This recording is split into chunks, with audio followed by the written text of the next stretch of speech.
Well, it's the 20th of May 2025 and I'm back at the airport and I'm not stuck in a lift, but I'm in a lift on my way down to the ground floor from the 7th floor, having parked the car, now going to meet Anita, and hopefully we'll arrive at about the same time. She's been down for about half an hour now, and hopefully that's given her time to get through.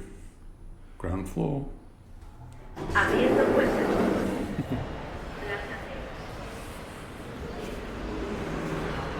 This lift I've come down now, the ground floor, takes me into where all the renter cars are. So these are all car rentals. And so I now need to make my way into the airport, following the signs for the terminal. But that lift is much quicker than waiting for the other lifts. I think a lot of people don't know about it if we're going up to the 7th floor. No waiting at all. Actually, the drive-in was really good, so those are the normal lifts that I've come in.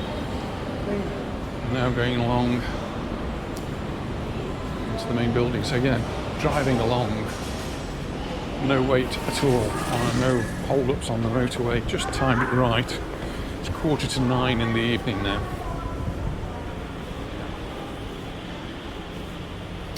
She's had a little bit of a delay, but nothing really to speak of. It was about half an hour, I think, late taking off, but most of that time was made up.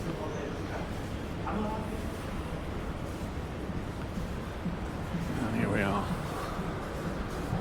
Walk across. See, still lots of building work going on.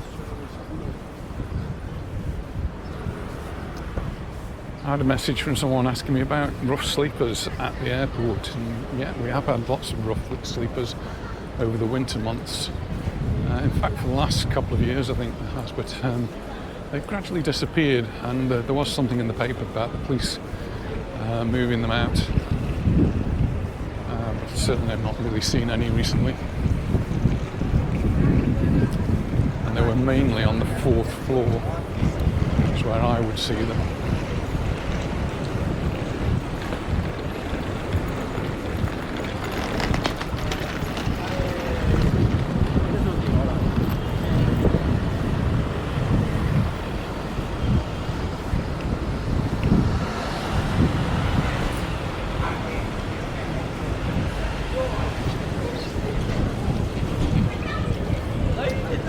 No moving walkway here anymore.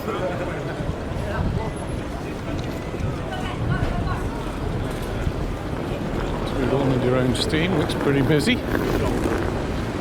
A Tuesday evening. Transport for minibuses on that side. A few coaches down at that end as well.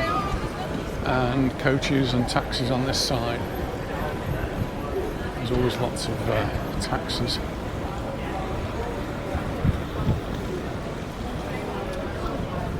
Straight in. Everyone comes out through the same gate now. So, door C. So Anita will be coming through here soon. Everybody's coming through here.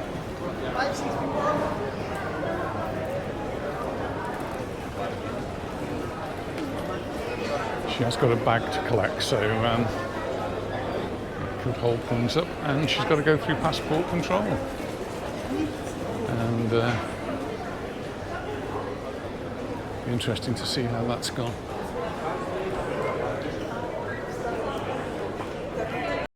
Well, just while we're waiting for Anita,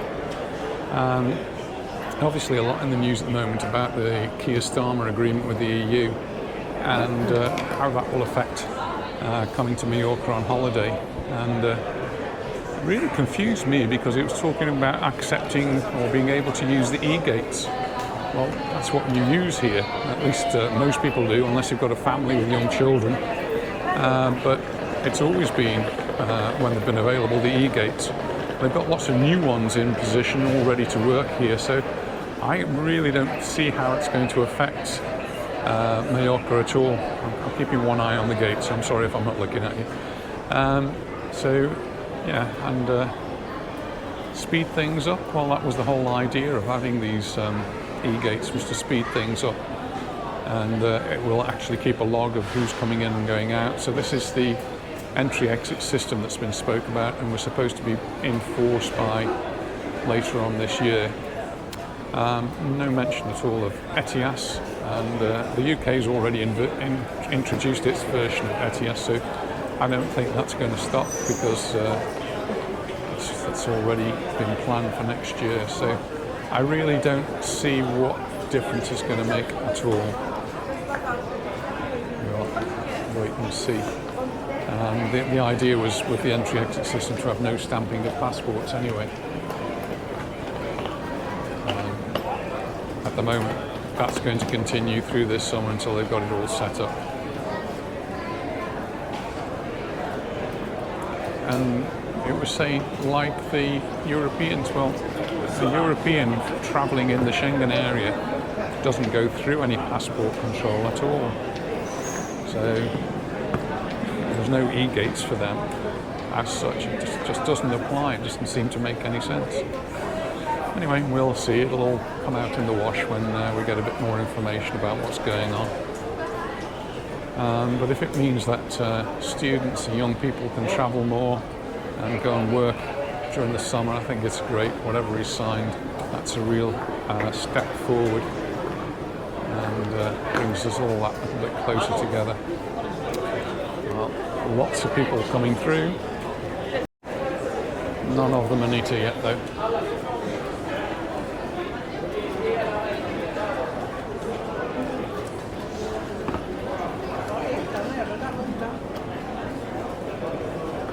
Well, today, the end of my little holiday in England has come, and it's my last morning in the Solent, and what a beautiful morning it is. There's the Isle of Wight over there. Beautiful lines in the sky. So I'm just going to go for a coffee and then off to the train station and the airport. So see you in Mallorca soon. Well, here I am speeding through the countryside in the New Forest. It's a beautiful day, and I'm just on the train now going to Bournemouth. Lots of greenery, the sun is shining, and we're just coming to a stop at the station of Brockenhurst, and we actually stayed here. Well, we didn't stay here, well, we did actually.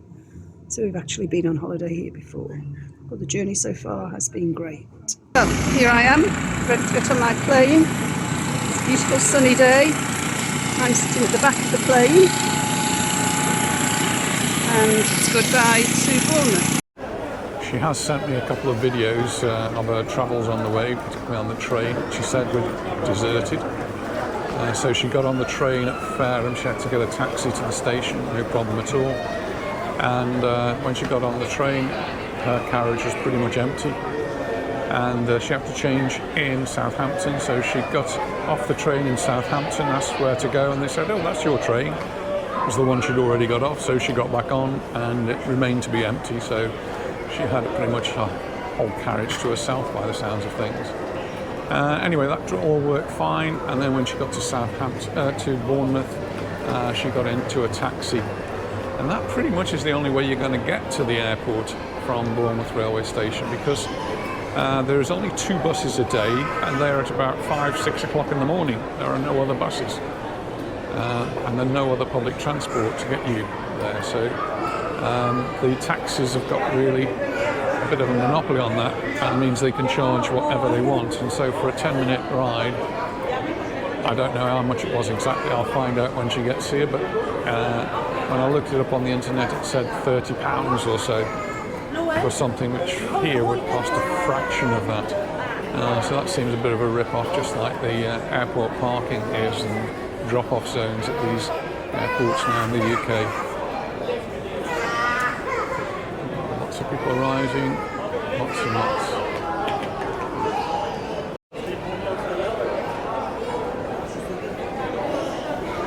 I think in the past it's actually taken her about an hour to get through, and she's been down now about 40 minutes or so. She's just sent me a message to say she's just waiting for her bag to come through on belt number 18. Not sure where that is, but probably mean a little bit of a walk. Anyway, we'll see. So she should be coming through fairly soon. She's got through the passport control and well, should be with us very, very soon.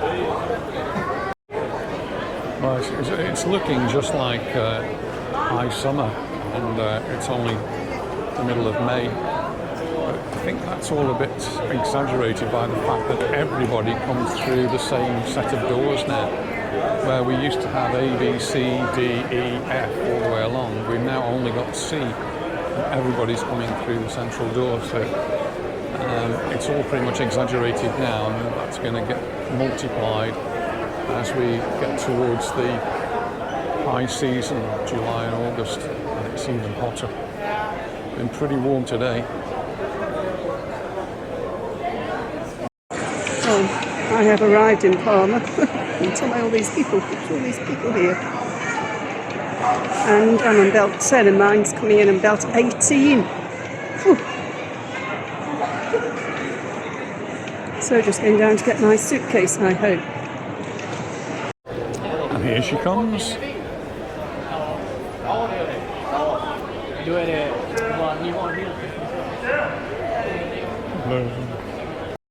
It is a bit warm, isn't it? It is. It's yeah. nice. Everything nice go all right? A really lovely journey. Yeah. Long, but very easy. Always good to be home, isn't it? Lovely to be home, yes.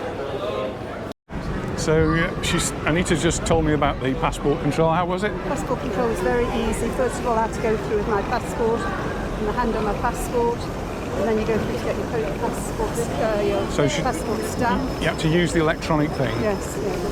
Well, that's what they've been talking about in England. That it'll be great when you can use them, but already happening here in Palma, it has been doing for the past year. Hand on top of your passport.